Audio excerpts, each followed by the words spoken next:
Hello there, welcome to Newsline. It's already November 24, 6 p.m. I'm RJ Uwano. I'm Hazel May S. Uwayan. I'm Melanie Carillo. And this is Very Chris Calago. I'm Jozo May G. Bonzana, and this is You Expect the News First, Your Time, Your News.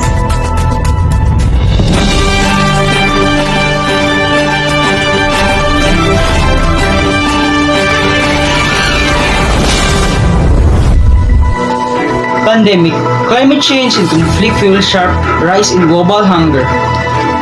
The United Nations declared an aim of ending world hunger by 2030 in 2015, following years of progress in reducing the number of undernourished people since 1960.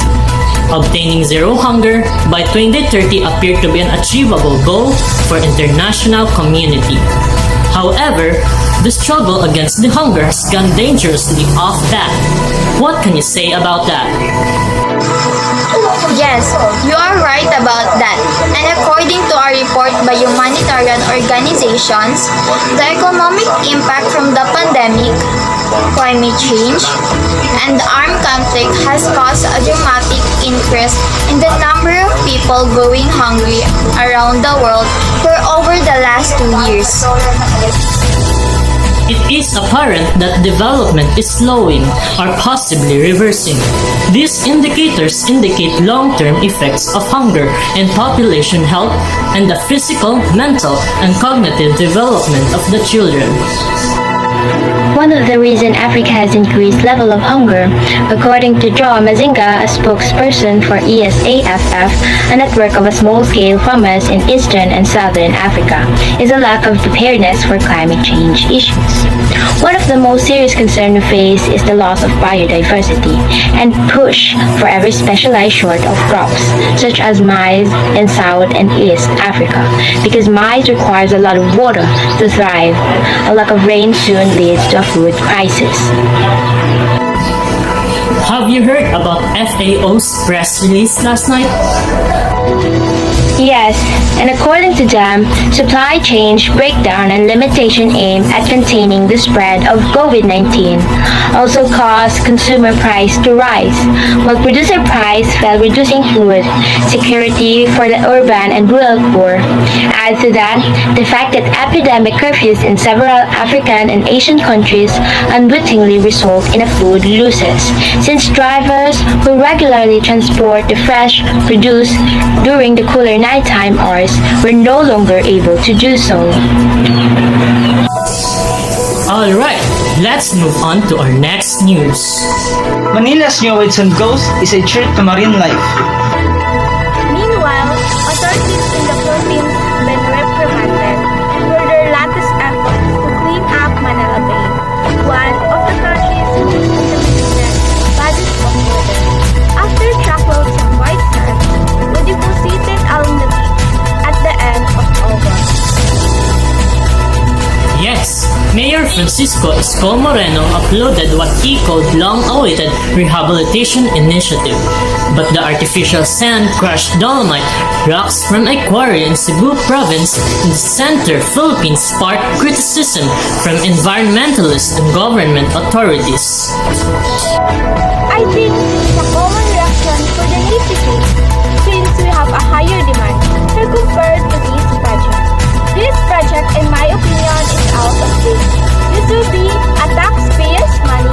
More government resources should be directed towards assisting Filipinos impacted by the pandemic. And can you believe that environmentalists claim that the project skipped the public consultation phase and did not do the requisite environmental impact studies? Yes, and it is, in my opinion, an inadequate solution to these issues that have plugged the ancient body of water. Instead of as a measure, the government could have invested in mangrove restoration programs.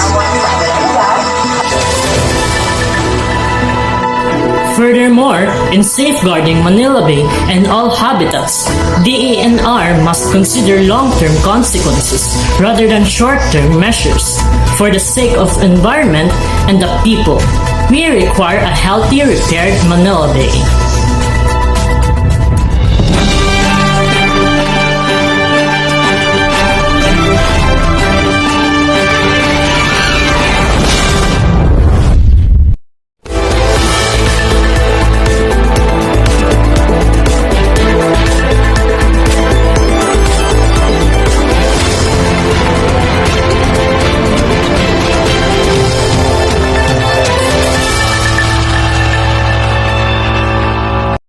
Stratford International School having a donation drive for Saeg for victims.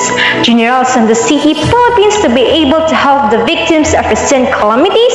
Stratford International School announced a call for help on their Facebook page and launched a donation drive. On November 3, 2021, a fire in the fifth alarm broke out in the barangay Saeg, Calupang, Generals of the city at 4 p.m. but mopping operation is still ongoing as of 5 p.m. to totally extinguish portions that are still burning. Fire caused a lot of damage to many properties, people in the barangay Saeg, Calupang. Officials said hundreds of houses, mostly made of light materials, were destroyed by the blaze, which started around 1 p.m. and that was declared under control 3 hours later. The students and parents of Stratford International School participated in the donation drive and gave food, toiletries, personal protection equipment such as face masks, shields, clothing, and the personal hygiene products for the Saeg fire victims. Ms. Angela K. Bantulo, RSSG President Prefect of Students, and said that she felt very happy and grateful because despite of the difficult situation everyone is experiencing right now, they still managed to lend a helping hand to those in need. Treasurer Coma, students in Stratford International School, also said that it was an honor for her to be part of the school's advocacy in helping others in need. To her, it is fulfilling to cater to others people's needs even in her own simple way.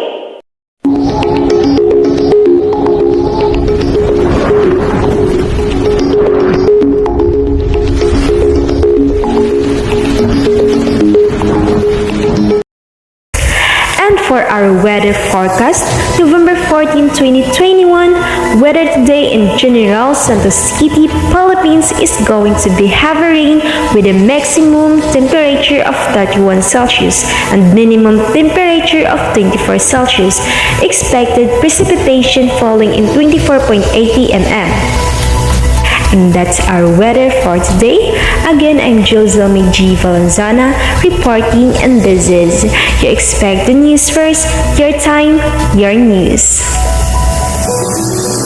Always stay safe and remember to stay at home if you don't have valid reason to go out to lessen the chance of transmitting COVID-19. This is your host, RJ Uano.